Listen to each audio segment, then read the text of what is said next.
Sa mga nakaraan at paparating pang bagyo, isa sa dapat pinagtutuunan ng pansin ay kung papaano gawing mas matibay at ligtas ang ating mga bintana sa ating mga bahay.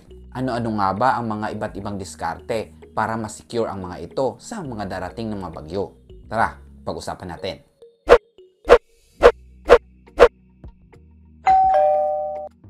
Hi sa mga bago pa lang pala dito. Ako nga pala ang inyong Kuya Architect. Ang channel na ito ay hindi lang puro house design and construction, kundi meron din tayong iba't ibang safety design tips for the common natural calamities dito sa ating bansa, which is ang paglindol at ang pagbagyo. So you can check our videos para mas maayos mong maiplano ang iyong ipapagawang bahay.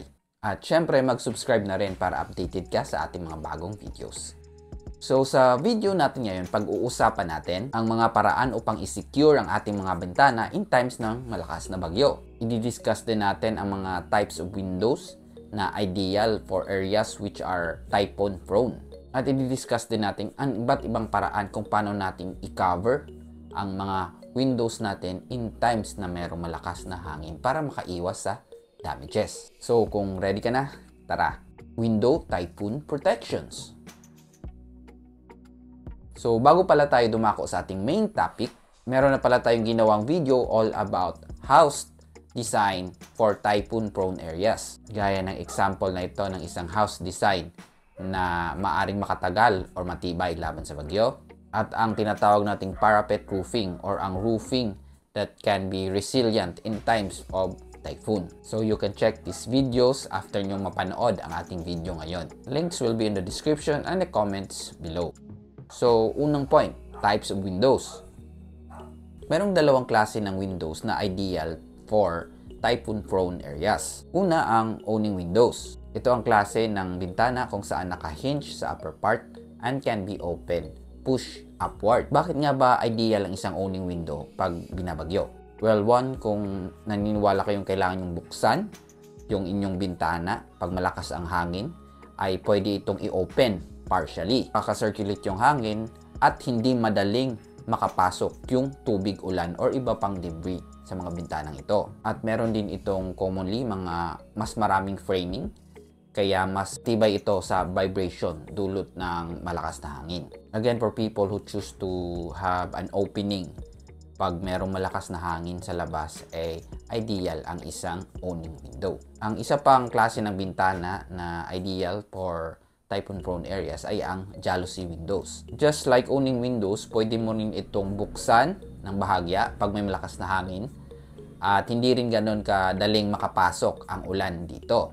Less din ang tendency nito mag-vibrate kasi made up ito of different smaller panels. At kung may malabasag man na panel ay mas madali lang itong palitan compare sa mga sliding windows na kapag nabasag ang isang part ng glass ay papalitan mo yung buong panel. So yun ang advantages ng mga smaller panels ng isang jalousie window. Now, ano naman ang mga bintanang dapat iwasan kung typhoon prone ang inyong lugar? Well, una, yung sliding windows.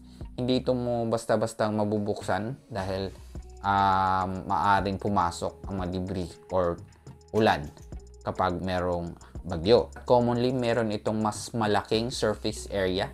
Kaya pag ito'y may hangin na malakas, may tendency itong malakas na pag-vibrate or sumangga mismo sa air impact. Kaya prone ito sa cracking or masira tuwing may malakas talaga na bagyo. Next na hindi ideal na bintana is yung mga fixed na mga windows. Kasi nga, just like the sliding windows, malakas din yung vibration niya. Especially yung mga frameless or malalaki yung gap ng mga frames. Kasi yung kanyang surface area ay lalong ma-expose sa lakas ng wind impact kapag may bagyo. At may tendency itong mag-crack or mabasag. O dun sa impact ng hangin pag malakas talaga ang bagyo. Anyway, meron na tayong ginawang video all about different window designs naman. Tulad ng awning, casement, sliding, jalousie. At nandun din ang kanilang mga pros and cons at iba pang details regarding sa kung paano sila mag-function in terms na merong bagyo or malakas na hangin. You can check this video later pagkatapos mong panoorin ang video nito. And again, links on the comments and description below. So, paano kung gusto mo ng sliding or fixed na window?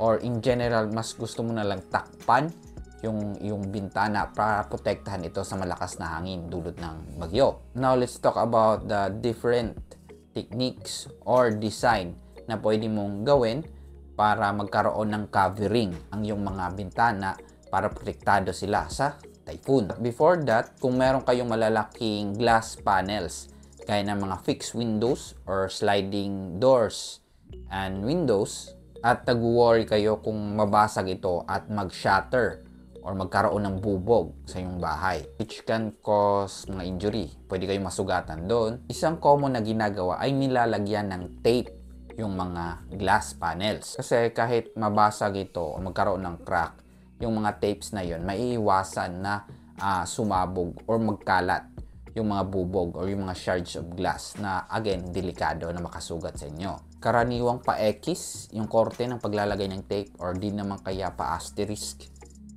para again magkaroon ng adhesion yung tape na yon in times na mabasag yon, hindi kakalat yung bubog. Karaniwang tape na ginagamit ay yung masking tape or yung packing tape, which are merong weaker adhesion. Kung gusto mo ng mas malakas na kapit, may gumagamit ng duct tape or filament tape. Kaso naglilib ito ng residue after mong tanggalin yung mga tapes na yon. But again, mas stronger yung dalawang tapes na yon. Now, after mong matape ang mga glass panels, ang common naman na ginagawa para protektahan ito laban sa damages ay ang paglalagay ng mga covering, usually boards, gaya ng plywood. So, ito ang iba't ibang paraan kung paano i-install ang mga plywood na ito without nailing them or gagamitan ng pako. Una, ang paggamit ng storm or hurricane clips. Pwede itong mabili online. Ito ang pinaka-simple na way para i-insert yung plywood as long as meron ka pang space sa harapan, sa gilid ng opening. Para doon i-clip yung mga plywood at doon kakapit ito. Siyempre, yung sukat ng plywood ay dapat kapareha ng sukat ng opening. Tapos, ilalagay mo yung mga clips sa side ng plywood. Pagkatapos ay ipupush mo yung plywood with the clips at yung mga clips na yon ay magsi-self-anchor yun sa gilid ng openings. Sisecure na nito yung plywood covering sa ating mga bintana. Actually, maraming videos all about the use of storm or hurricane clips.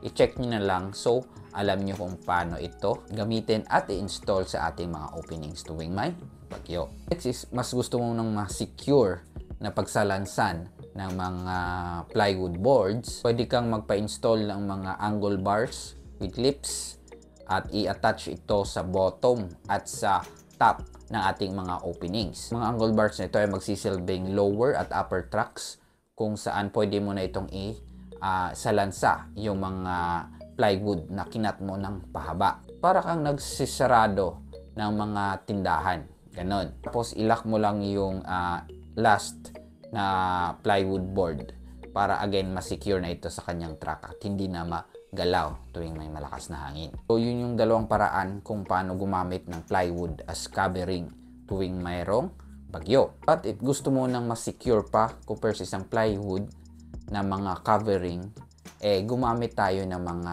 metal design. So, paano ito gagawin? Una, ang paggamit ng mga metal storm louvers. Ito yung mga horizontal metal sluts na naka-incline ng ganon para hindi madaling pumasok din yung tubig ulan. These storm louvers can be fixed or pwede yung semi-movable na mga covering. Pwede rin ito casement type or nabubuksan palabas or yung mga bifolding or meron tayong apat na panels para sa ating metal louvers. Again, dahil metal, mas durable ito sa debris na maaaring tumama sa ating bintana.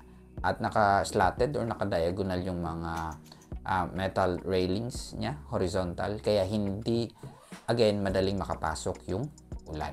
Next na type of metal covering para sa ating windows ay ang tinatawag nating accordion na mga metal shutters. Ito yung mga retractable na mga metal panels na pwede mong i-open sideways. Unlike sa mga metal storm louver or shutters, ay hindi ito nagtitake up ng space pag ma-open kasi made up of smaller panels ito.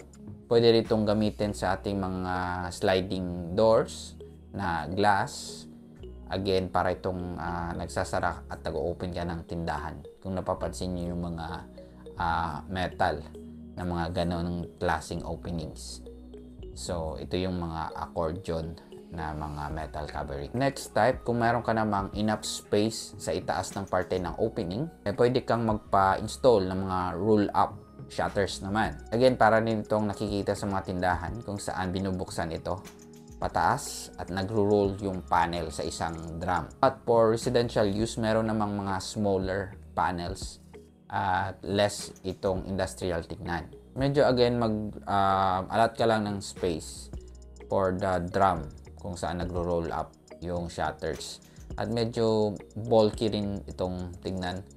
Kaya design-wise, medyo less sikat ang ganitong covering. Itong mga types of metal shutters na ito ay pwede mong ipagawa dun sa mga welding shops. Pwede mo itong pa-customize. O yung mga shops which specialize sa mga roll-up doors and windows. Again, kung gusto mo na mas matibay na mga covering for your windows during typhoon, mas prepared na rin yung mga metal coverings. So, either gusto mo lang expose yung bintana at nakabukas lang ng partial tuwing may bagyo, o gusto mo itong lagyan ng plywood covering, or di naman kaya magkaroon ng mga metallic shutters or covering sa mga windows. Sana nakatulong ang video ito para mas secure ang ating mga bintana sa mga darating pang mga bagyo. Kung meron kayong katanungan or opinion regarding sa topic natin ngayon, please write it down sa ating comments